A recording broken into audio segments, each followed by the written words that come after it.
একটি গ্রামে দুইটি সাধু ছিল। সেই সাধুগুলা অনেক লোকে ঠকিয়ে কিভাবে সাধুগিরি করে সেটা আপনারা নিজ চোখে দেখতে পাচ্ছেন। আপনারা একটু আগে আর কি একটা গাড়ি এসে ওনাদের যে বেশভূষা ছিল সেগুলা একটু ছিঁড়ে দিয়েছে, যার জন্য সেই সাধুগুলার আসল চেহারাটা বের হয়ে আসছে।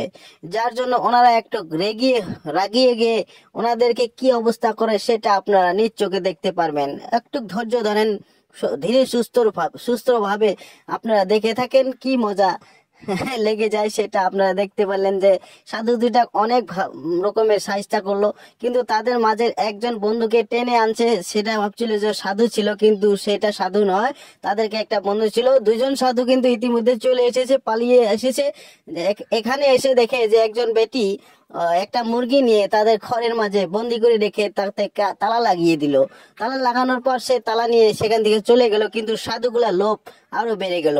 সাধুগুলা লোভ করে সেই ঘরের দিকে লায়ে লায়ে ওনারা এগিয়ে গেল, কিন্তু যেতে একটা সাধু গুরুতরভাবে পড়ে যায়, যার জন্য আরেকজন সাধু টেনে টেনে সেই খড়টির দিকে নিয়ে এসেছে।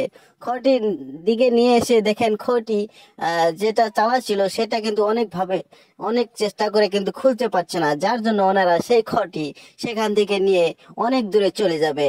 দেখেন একটু কষ্ট করে হলেও কিন্তু সেই খড়টা অনেক দূরে নিয়ে এসেছে। আর সেই খড়টা নিয়ে এসেছে যার জন্য ওদেরকে একটু মানে হরান হয়েছে। একটু পরে আর কি ওরা জিরিয়ে সেই ঘরটার যেটা চাবি তালা ছিল সেই তালাটা আস্তে আস্তে ওনারা ভেঙে নিয়েছে।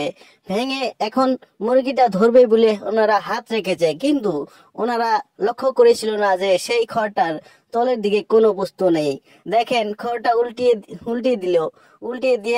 দেওয়ার পরে দেখেন কিছু দেখতে পাচ্ছে না, যার জন্য ওনারা একটু খেপিয়ে গেল। এখন ওনারা একটু ধ্যানে বসে দেখে যে মুরগিটা সেই জায়গায় ছিল। যাই হোক, সেটা বাদ দিয়ে এখন ওনারা একটু এগিয়ে চললো, কিন্তু সেখানে দেখতে বললো যে একটা নারিকেল গাছে নারিকেল ধরে রয়েছে। তাই সাধুদের মনে একটু তৃপ্তি লেগে গেল যে সেই নারিকেল আমরা অনেক সুন্দরভাবে মজা করে খাবো। কিন্তু সেই নারিকেল গাছে একজন উঠেছে আর একজন তলে রয়েছে।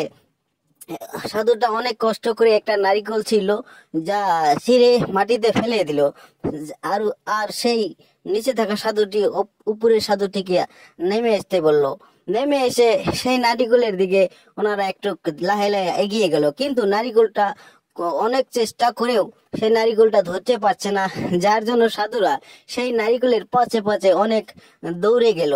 অনেক দৌড়ে যে দেখে যে একজন রং বিক্রেতা ওনার ভ্যানের ওপরে রং বিক্রি করেছে, কিন্তু সেই সাধুগুলা কি কাজ করে দেখেন আপনারা। সেই রঙের যেটা দোকান ছিল সেই দোকানটা ভেঙচুর করে সেই ঠেলাটা গড়িয়ে দিল, যার জন্য রঙের মালিকটা সেখান থেকে কান্নাকাটি করে চলে গেল। কিন্তু সাধু দেখতে বললো যে নারিকেলটা সেখানে রয়েছে।